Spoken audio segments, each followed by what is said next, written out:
a little bit about Whiting Mills. In the 1800s, Whiting Mills was one of the largest hosiery companies in the state of Connecticut. And Jean Paul purchased the property in 2004, and it is now a very, very successful endeavor and a real asset, as I said, to the town. And let me introduce you to the folks. This is Sandy Evans, the general manager, Eva Blecher, and Jean-Paul Blecher. Glad to meet you. And it's been a pleasure being here today and just seeing the difference in this building. Every time I come in here, it's different. We bought the building because we were tenants here, and it was not doing very well. The roof was leaking, and it was all in pretty bad shape. And I don't know how many dumpsters we had to get, 30 or 40 humongous more than that to empty out all the tons. We took out 100 tons at once of debris and stuff that was stored in the various rooms. Some of the rooms you could actually not walk into. Well, we try to restore it. You know, it's a historical monument. It's what they call one of the cathedrals of America, and it deserves to be maintained. It's an asset to the country, to the state, and obviously to Winsted. This still has a little bit of ways to go. There are some opportunities probably to put in a restaurant perhaps, or some type of thing. There is a space which is you know, down here where you actually could have some outdoor serving, like in a courtyard, and that would be wonderful. You could have various types of retail opportunities, and with the college being right next door and the rental building, you know, there's, I'm sure, potential for retailers, so definitely. Everybody is collaborating, working together, and that really makes a nice thing for the town. For your first trip to Whiting Mills, your first stop should be the Whiting Mills Community Billboard on the second floor next to the gallery. The next stop should be the gallery itself, which showcases all the artists and craft people at Whiting Mills.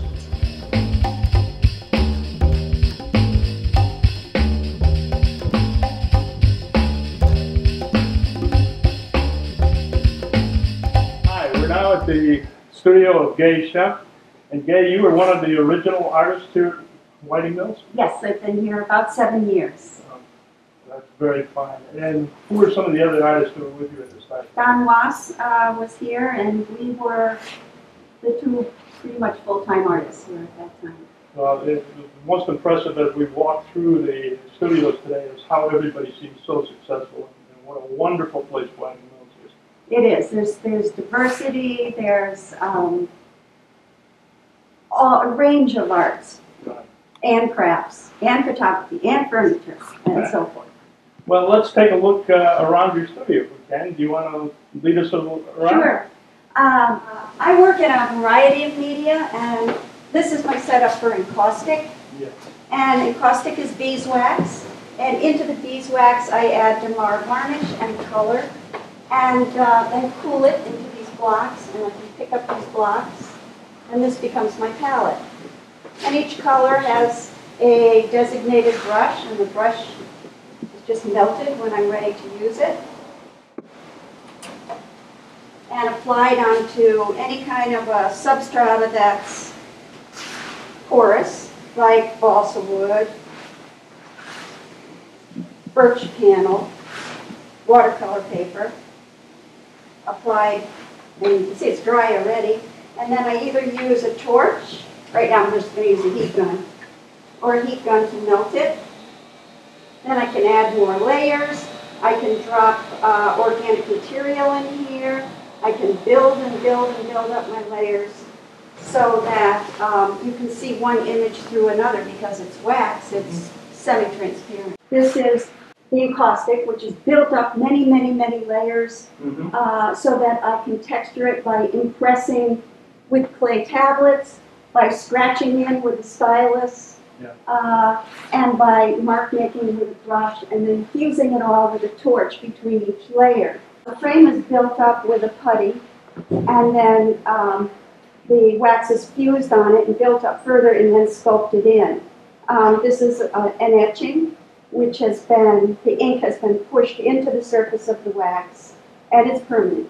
These are oil paintings, and these, I live across the street from Highland Lake, and swim in the morning, and I would come directly here and paint my impressions of what the water felt or looked like that day. So these are not done, none of my work actually is done from photographs. These are just done from the kinesthetic memory of swimming and what it looked like from the swimmer's viewpoint.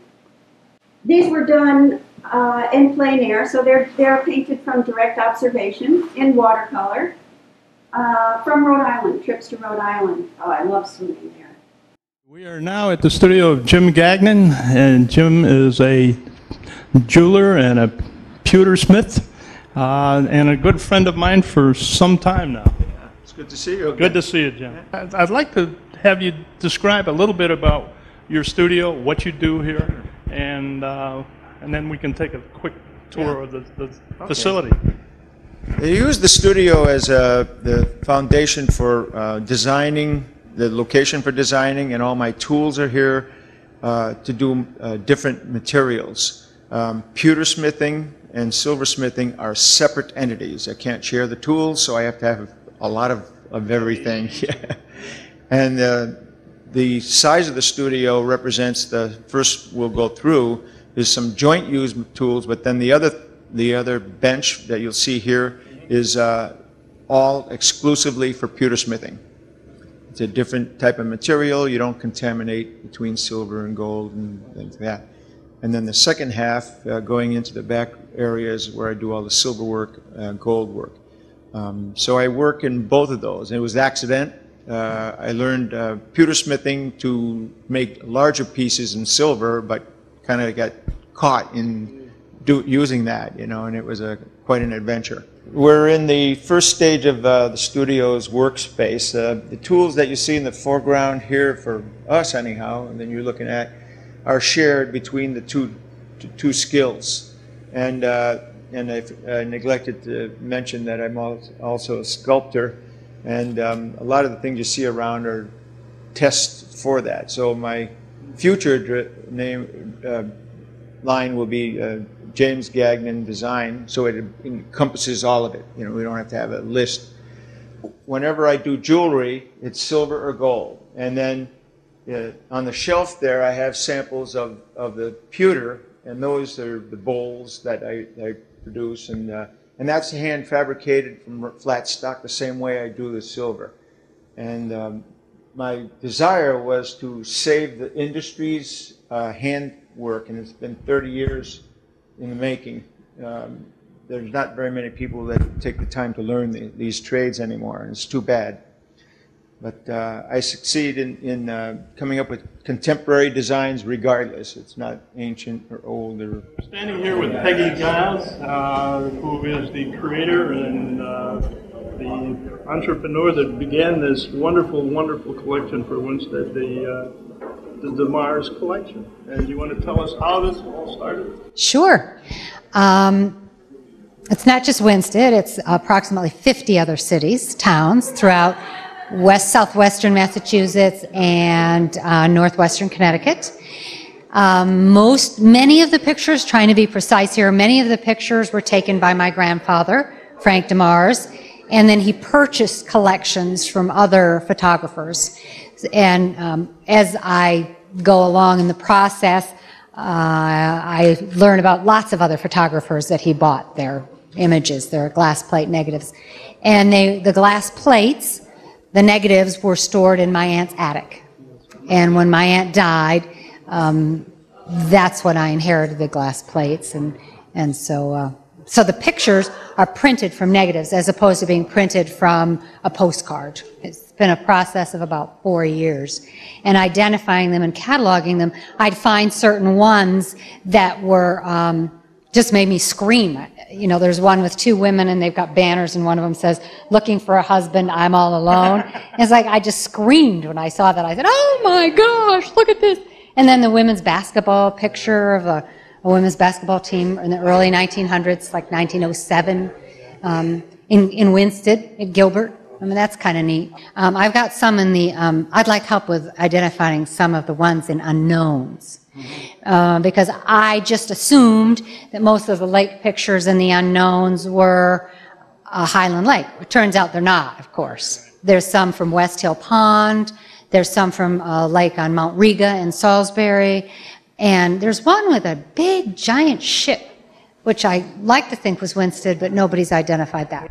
We're in, again, in a very, very intriguing studio here. And you do a lot of different things, but I noticed the covers. You do a lot of book covers over the years? Yes, I've been a book cover artist for over 20 years. Oh, my goodness. I know.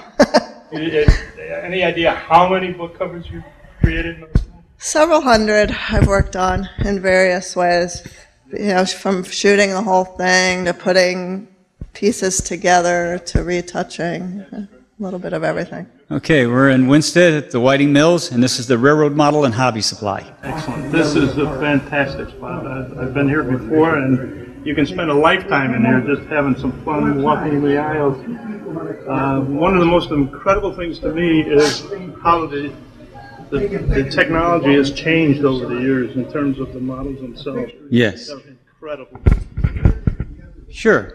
Today there's sound engines, and the computer technology is actually creeped into the hobby. We control engines with little chips that are in the engine. I can give you a quick demonstration too. Sure.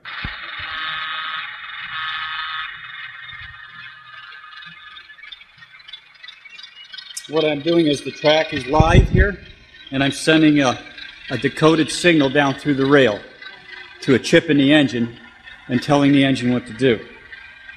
But we still have the trains that work off the old system, which was direct current. Yeah, and you increase the power of the track, which moved the engine.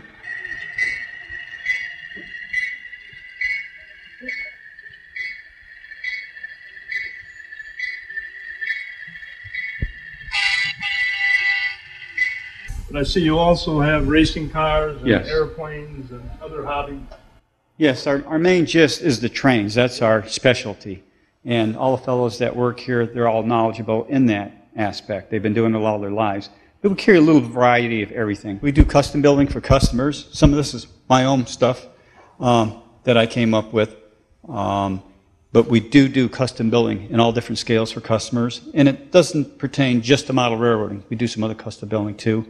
We do model railroad design, layout designs. We design layouts. We build layouts here. And we deliver them right to the customer. Beautiful.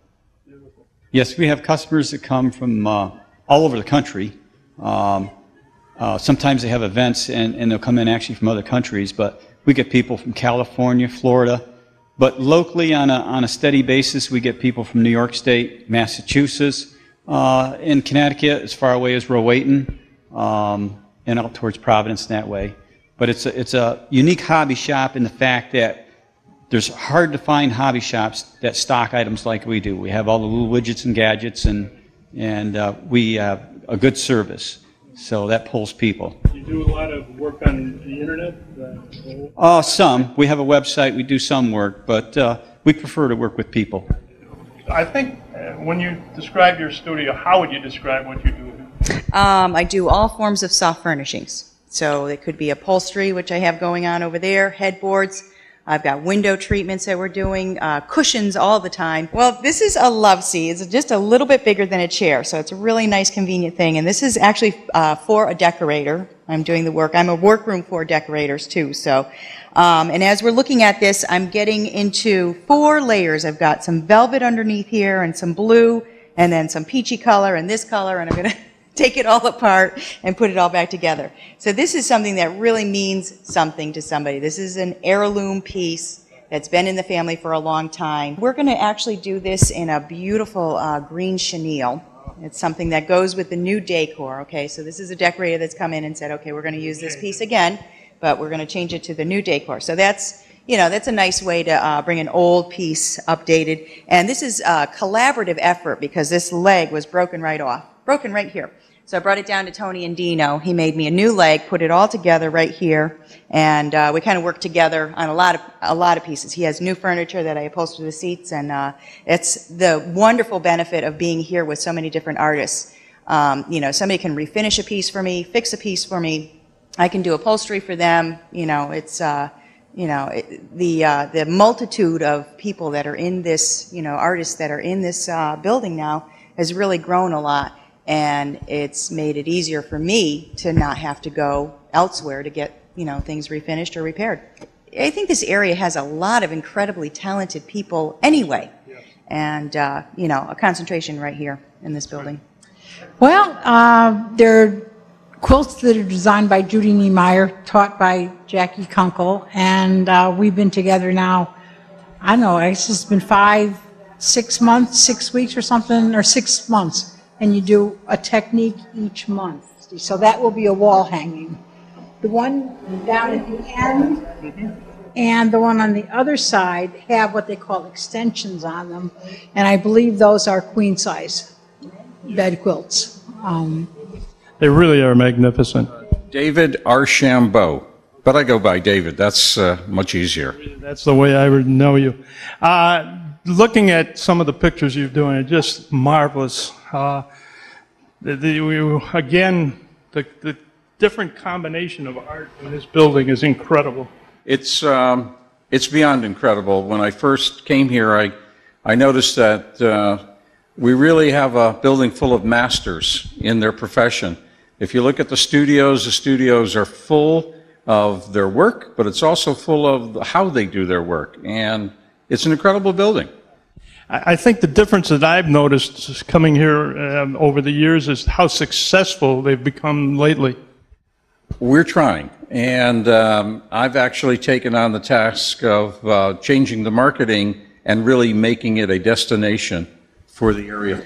My main goal in this building is to make it a destination. I come from 35 years of having my own marketing and advertising agency, along with being a professional photographer in New York City. This building's unique. Yes. And if we can make this a destination, Winsted wins. Wins. And people will come up Route 8 to come here. Hi, we're now in Joe's baseball card shop, and this is another unique feature of Whiting Mills. We've seen the train shop and photography studios and art studios, but here is a very unique baseball and memorabilia of sports here in Winsted. Very, very important shop. Well, we carry a little bit of everything. We do carry a lot of baseball cards, autographs, memorabilia, even some presidential stuff. And we're into actors also. And we also play with old comic books. We do Silver Age and Golden Age comics. We've been here for approximately 4 years in this location. And it's my hobby, so I'm only open on Friday, Saturday, and on Sunday. But I've been playing around with this stuff for probably about 35 years. So everything we have here is for sale. I do collect myself, but my personal stuff is put away so that I don't have to worry about getting excited about it. Yeah, I mean, I used to have a lot of this stuff in my house, and my wife says, you can't do that anymore. So I decided that, hey, if she doesn't want to have stuff in the house, then we'll go out and get my own little kingdom. So this is kind of my home away from home, to be totally honest with you. And the best part of the business is meeting all the great people. And we have regular customers that come in, say, on a Sunday morning and drink coffee and eat donuts and talk about who's the Yankee fan and who's the Red Sox fan and fight a little bit. So that's the fun part about it. Do you draw many customers from out of town? Yeah, I mean, I would say that honestly, the majority of my business is from people drive 100 miles to something like this because there's not as many of these type of stores around as it used to be. So they're getting a little bit tighter. But yeah, someone that likes this stuff. I mean, I got people that come from Avon, Simsbury all the time, all the way from Danbury. that'll come up once a week on a Saturday to have a cup of coffee and see what's going on. So we're at the Brenda Hall studio, and nice to meet you, Brenda. I haven't been in your studio before, and this is really blowing me away. I've been in the building for about 10 months. I've been woodworking since I was a kid, although very basic starting out, but I just love to create things out of anything, but primarily wood is my favorite medium, and I'm just passionate about it. Brenda, what is your background? What did you go to school for this? No, and just picked it up on yourself? Self-taught. Whiting Mills has become a marvelous asset to our community. And if you haven't visited Whiting Mills, you should do so. And I can guarantee you will enjoy the experience.